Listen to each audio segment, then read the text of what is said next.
Scripture, you have to read scripture for many reasons. There are dimensions into reading of the Bible. There are different levels, different motivations to studying scripture. We study scripture to be acquainted with the voice of God. When you're studying scripture, you begin to understand the voice of God, how God speaks.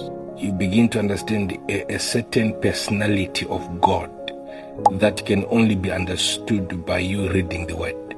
You begin to be introduced to the personality of God through the study of scripture. Now, we also study scripture to know the word.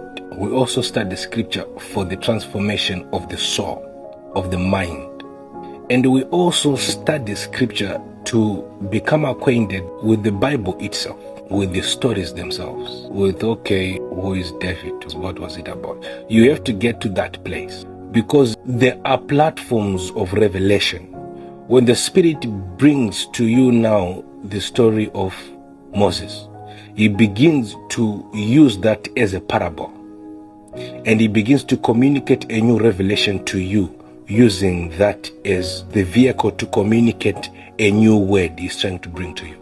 So we study scripture for that.